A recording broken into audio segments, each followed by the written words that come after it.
જય શ્રી કૃષ્ણ. પ્રિય મિત્રો, આપણા બધા સાથે આવું થાય છે કે ક્યારેક મન એટલું ભરાઈ જાય છે કે લાગે છે કે બસ કોઈને બધું જ કહી દઈએ અને મનનો ભાર થોડો હળવો કરી લઈએ. આપણું દુઃખ, ગુસ્સો, નારાજગી અને સંબંધોની ગૂંચવણ કોઈ સાથે શેર કરીએ તો અંદરથી હળવાશ અનુભવાય છે. ખરેખર કોઈ સાથે વાત કરવી ખોટી નથી, પરંતુ સાચો પ્રશ્ન એ છે કે તમે શું શેર કરી રહ્યા છો અને કોની સાથે શેર કરી રહ્યા છો. કારણ કે મનની વાત શેર કરવાથી ક્યારેક ઉપચાર બની જાય છે અને ક્યારેક એ જ વાત સંબંધોમાં ઝેર ઘોળી દે છે. મનોવિજ્ઞાન પ્રમાણે જોવામાં આવે તો કેટલીક પરિસ્થિતિમાં પોતાની વાત શેર કરવી યોગ્ય હોય છે. જ્યારે આપણે ખૂબ દુઃખી કે ગુસ્સામાં હોઈએ ત્યારે ઘણીવાર પોતાની ભૂલ દેખાતી નથી. એવા સમયે જો કોઈ સમજદાર વ્યક્તિ આપણી વાત શાંતિથી સાંભળે અને અલગ દ્રષ્ટિકોણ આપે તો તે આપણને સાચી દિશા બતાવી શકે છે. ઘણીવાર માત્ર કોઈનું શાંતિથી સાંભળવું પણ મનનો ભાર હળવો કરી દે છે. જો કોઈ સંબંધ ખરેખર ઝેરી કે ત્રાસદાયક હોય તો મૌન રહેવું યોગ્ય નથી. આવી સ્થિતિમાં બહારથી મદદ માંગવી જીવન બદલનારું પગલું બની શકે છે. થેરાપિસ્ટ અથવા કાઉન્સેલર સાથે વાત કરવી પણ સારી બાબત છે, કારણ કે તેઓ કોઈ પક્ષ લીધા વગર નિષ્પક્ષ રીતે માર્ગદર્શન આપે છે. પરંતુ વાતનો બીજો પાસો પણ છે. ઘણીવાર આપણે કોઈ સાથે વાત એ માટે નથી કરતા કે સમસ્યાનો ઉકેલ મળે, પરંતુ એ માટે કરીએ છીએ કે કોઈ આપણને કહી દે કે તમે સાચા છો, ભૂલ સામેવાળાની છે. એ સમયે આપણે સત્ય કે ઉકેલ નથી શોધતા, પરંતુ માત્ર પોતાના ઈગોને સંતોષ આપી રહ્યા હોઈએ છીએ. ક્યારેક તો આપણે પોતાના પાર્ટનર અથવા નજીકના વ્યક્તિની નાની ભૂલને મિત્રો અને પરિવાર સામે એટલી મોટી બનાવી દઈએ છીએ કે તેમની છબી જ ખરાબ થઈ જાય. પછી ભલે બંને વચ્ચેનો ઝઘડો સમાઈ જાય, પણ બીજાની નજરમાં તે વ્યક્તિ હંમેશા ખોટી જ રહે છે. એક બીજી મોટી ભૂલ એ છે કે જ્યારે આપણે એક જ દુઃખને વારંવાર અલગ અલગ લોકોને કહીએ છીએ ત્યારે આપણે વારંવાર એ જ દુઃખને ફરી જીવી રહ્યા હોઈએ છીએ.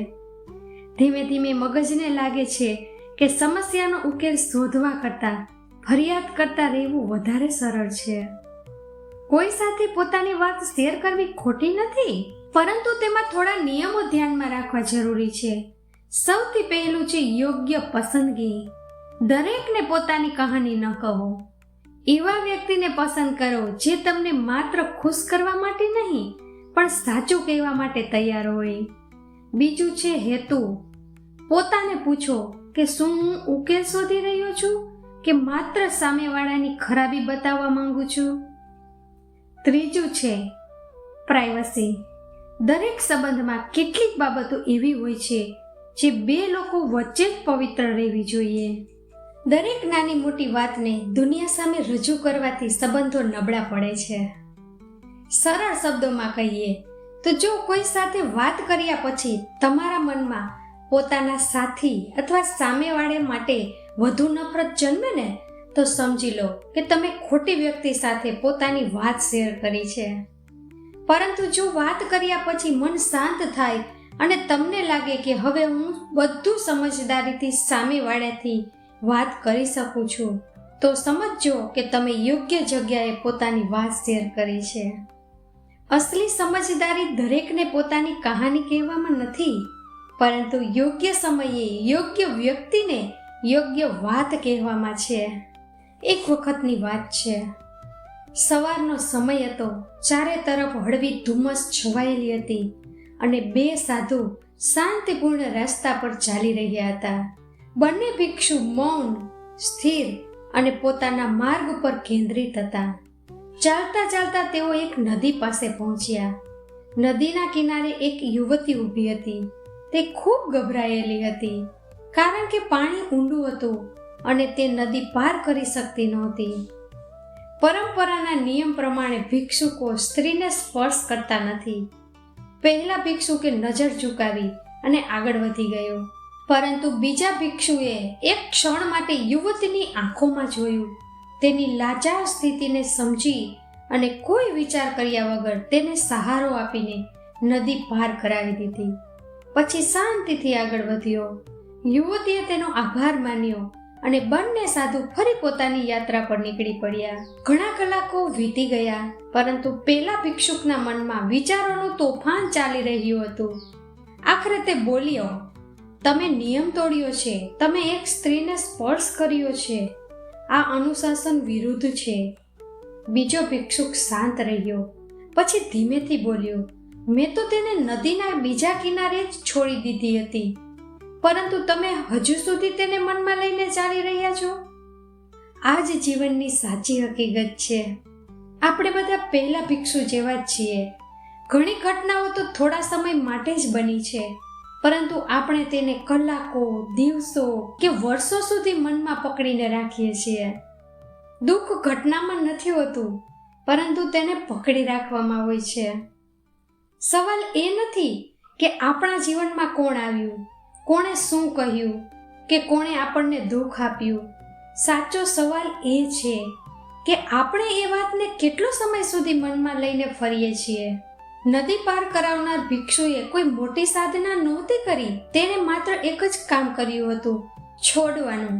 અને આ જ સાચો ઉકેલ છે. ગૌતમ બુદ્ધે શીખવ્યું છે કે આસક્તિ જ દુઃખનું મૂળ કારણ છે. આસક્તિ માત્ર વસ્તુઓ સાથે નથી હોતી, પણ ઘટનાઓ, અપમાન અને જૂની વાતો સાથે પણ હોય છે. આપણે વર્ષો સુધી વાતોને મનમાં પકડીને રાખીએ છીએ અને અંદરથી ઘૂંટાતા રહીએ છીએ. હવે પ્રશ્ન એ થાય છે કે છોડવું કેવી રીતે? પહેલું પગલું એ છે કે જ્યારે કોઈ ઘટના તમને અંદરથી પરેશાન કરે ત્યારે તરત પ્રતિક્રિયા ન આપો. થોડું રોકાઓ, થોડો શ્વાસ લો અને પોતાને પૂછો, શું હું આ વાતને મારી સાથે આગળ લઈ જવા માંગુ છું? ઘણીવાર જવાબ ના જ હશે. બીજું પગલું એ છે કે મારા સાથે જ આવું કેમ થયું? એવું કહેવાનું છોડી દો. તેની જગ્યાએ પૂછો, મારે આમાંથી શું શીખવાનું છે? ત્રીજું પગલું એ છે કે દરરોજ પોતાના મનને હળવું કરો. જેમ આપણે શરીરને નવડાવીએ છીએ તેમ મનને પણ સાફ કરવું પડે છે. રાત્રે સૂતા પહેલા 3 વાતો યાદ કરો. આજે કઈ વાતે આપણને પરેશાન કર્યા, તેમાંથી આપણે શું શીખ્યા, અને પછી મનમાં કહો, હું આ વાતને અહીં જ છોડી દઉં છું. ધીરે ધીરે મન સમજી જશે કે દરેક વાતને પકડી રાખવી જરૂરી નથી. આ બધું અભ્યાસથી જ આવશે. તમારે આ વારંવાર કરવું પડશે. એક દિવસ એવો આવશે કે કોઈ તમને કંઈક ખરાબ કહેશે, છતાં તમે હસીને આગળ વધી જશો. કોઈ તમને દુઃખ પહોંચાડશે, છતાં તમે અંદરથી શાંત અને સ્થિર રહેશો. ત્યારે તમે સમજશો કે તમે ખરેખર છોડવું શીખી ગયા છો. આજથી જ નક્કી કરો કે તમે જૂની ઘટનાઓને મનમાં લઈને નહીં ફરો, તેમને વહેવા દો. કારણ કે જે વ્યક્તિ છોડવું શીખી જાય છે તે જ સાચા અર્થમાં મુક્ત બની શકે છે. નદીની જેમ વહો, આકાશની જેમ હળવા બનો અને પોતાના જીવન પર ધ્યાન આપો. બાકી બધું ધીમે ધીમે પોતે જ છૂટી જશે. તો મિત્રો, આજના વિડીયોમાં આટલું જ. હું આશા કરું છું કે આ વિડીયોમાંથી તમને ઘણું બધું શીખવા મળ્યું હશે. તો વિડીયોને લાઈક કરી કમેન્ટમાં જય શ્રી કૃષ્ણ જરૂર લખી દેજો. અને હા, અમારી ચેનલ પર પહેલી વાર આવ્યા હોય તો ચેનલને સબસ્ક્રાઇબ કરવાનું ભૂલતા નહીં. ફરીથી મળીશું એક નવા વિડીયોમાં. ત્યાં સુધી બધાને જય શ્રી કૃષ્ણ.